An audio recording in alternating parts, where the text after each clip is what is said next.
wife, little Nauya, his daughter, and Mosisi, their son. For days in winter, the sun will never rise. On days in summer, it will never set. With the coming of spring, the sea ice breaks and drifts away from the islands.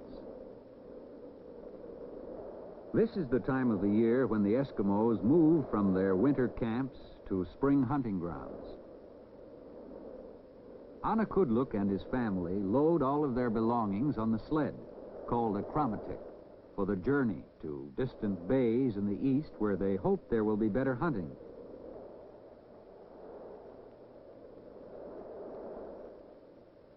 Sometimes they travel with relatives or a few other families, but never in large groups, for there is seldom enough food for many mouths.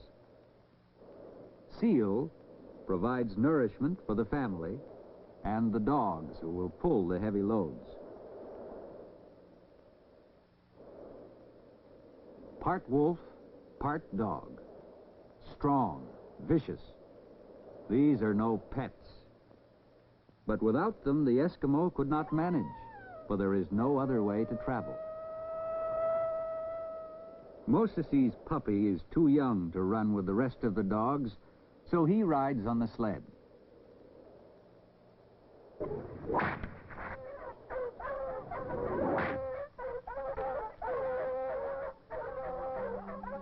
The journey begins.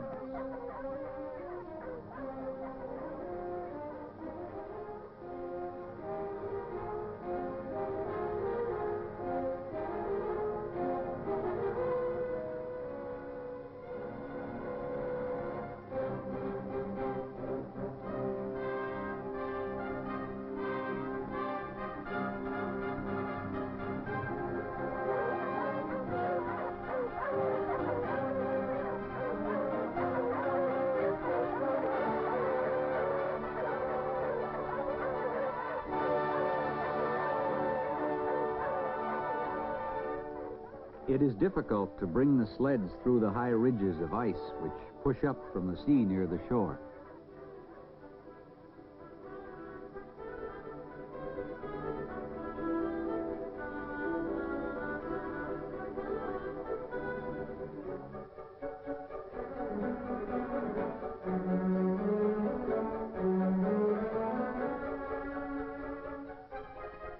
Once on the smooth ice of the bay, it is easier running.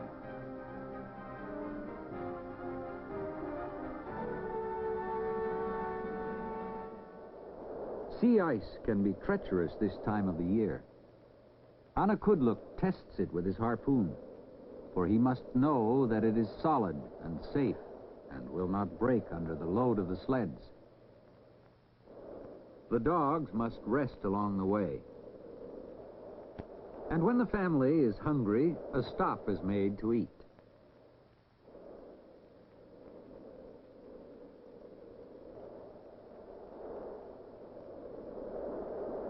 An oil stove is used to melt the snow, which Iqaluit cuts to make tea.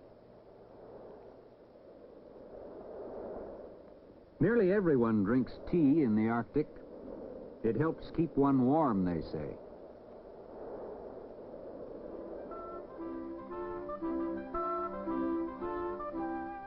For the children, a stop along the way means a chance to play.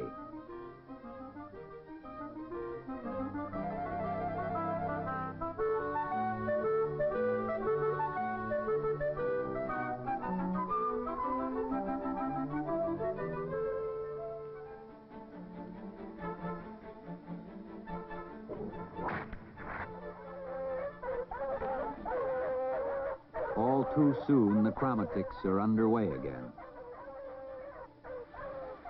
The hissing of the runners on the ice. The barking of the dogs. The sting of a freezing wind. There are many miles ahead. So it goes. Until at last, a campsite is chosen.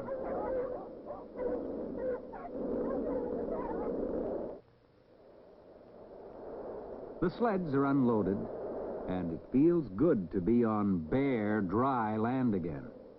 Good now to be able to sleep and eat without the cold of the ice and snow beneath you. The snow has begun to melt from the barren ground called Tundra, and though frozen deep down, the land thaws on top. In the spring and summer, most Eskimos live in canvas tents, which they buy at the trading posts.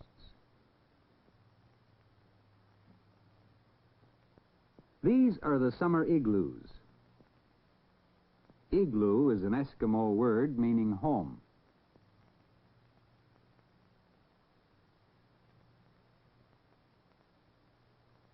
Spring is a happy time in the Arctic. The children can play ball during the long days of warmer weather. Already the Arctic berry, the pond rain, is out. It is a welcome change from seal, which is the main food of the Eskimo. Seal meat is eaten raw. The word Eskimo comes from an Indian language. It means eater of raw meat.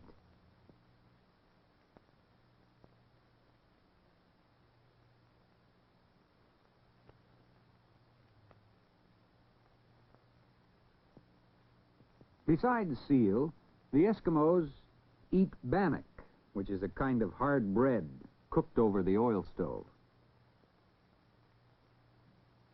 Tea sometimes substitutes for soap and water.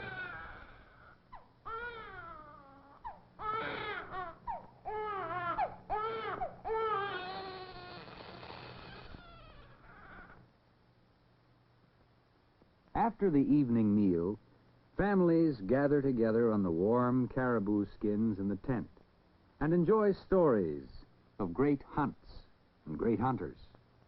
They make jokes about one another and laugh. There is little else to do.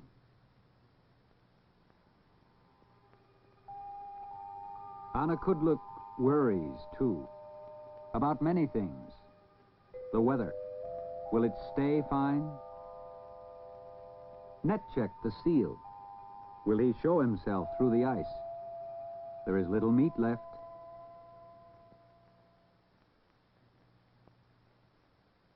But it is now time to rest.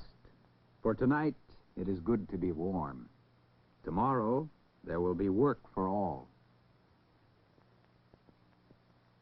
Sealskin will be cut to make new boots, and Avinga will gossip much, too, with her friend Nuna. It is Moses's job to feed the dogs. Food is scarce, and they fight over every piece.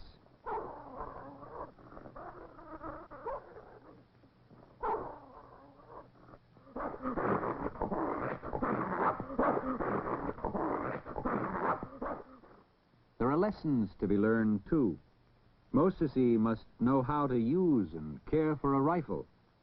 An Eskimo boy must become a good hunter, or he cannot live.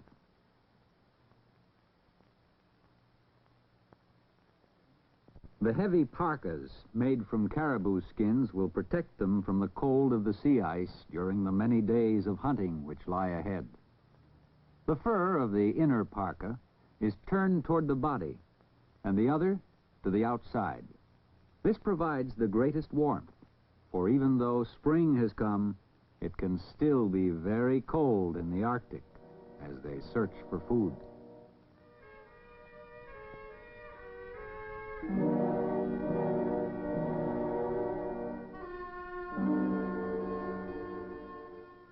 There will be many hours crouching silently behind the white blind, waiting for nervous Netcheck the seal to come up through holes in the ice, to drowse and sun himself on the floes. Iqaluit has seen Netcheck. Should the seal wake, the hunter can hide behind the blind and not be seen.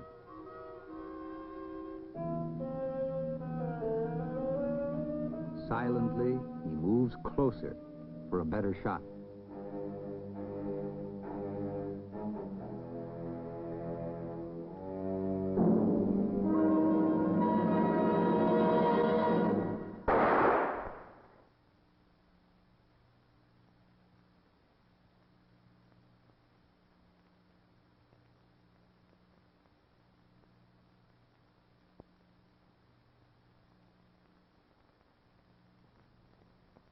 Mosesi is learning the ways of a good hunter.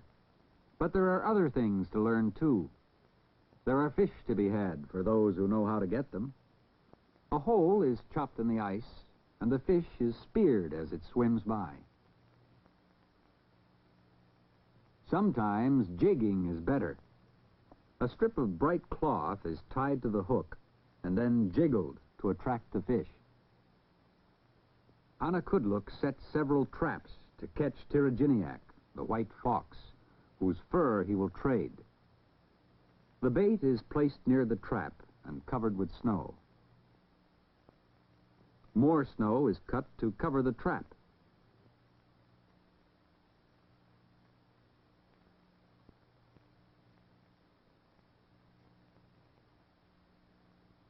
It is shaved down to a very thin layer, and when Tiriginiac, the fox, smells the seal meat and comes looking for it, he will step in the trap, and Iqaluit will have a fine fur which white men want.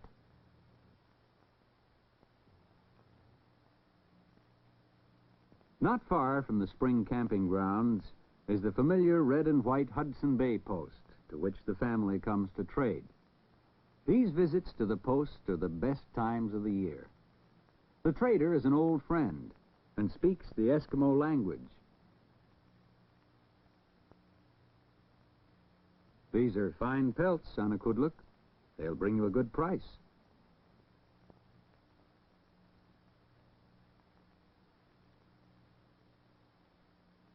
There are many things which Iqaluit can get in trade for his furs. A new rifle would be good. Ammunition is always necessary. More and more, the Eskimo depends upon goods which white men provide. Things that Avinga's mother probably never knew existed. Things that can help make life easier and more comfortable. Mosesi needs a new parka. It is difficult now to find caribou to make good ones. Most Eskimos now buy their parkas. Iqaluit buys fuel for his stove and thinks maybe a mirror would be a good present for Avinga. There are many things Avinga would like, things new to her, like a baby's crib. It would be hard to carry on the sled, but many Eskimos now have these things. For the Arctic is no longer isolated and shut off from the outside world as it once was. Iqaluit sometimes visits relatives who live in a real town.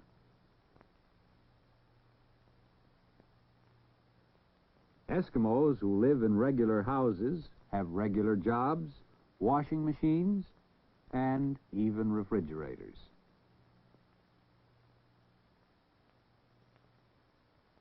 White men are coming to the Arctic now in ever-increasing numbers, building airstrips, taking mineral wealth from the frozen ground, manning radar and air defense bases which stretch across the north.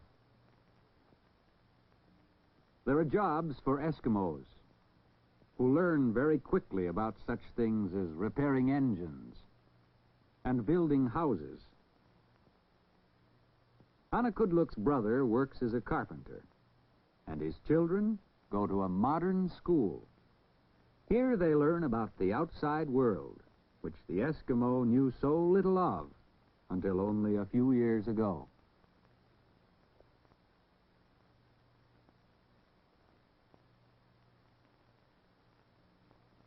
There are few Eskimos in the whole Arctic now who do not have some contact with the white man. They are adopting his dress, speech, and ways rapidly. The airplane has brought the outside world to the Arctic, and the white men who have come are doing much to change the way Iqaluit and his people have always lived. Each spring brings more change, and as he sees these new things around him, Iqaluit is glad, for to the Eskimo it means that the frozen and once lonely Arctic is becoming an easier and better place in which to live.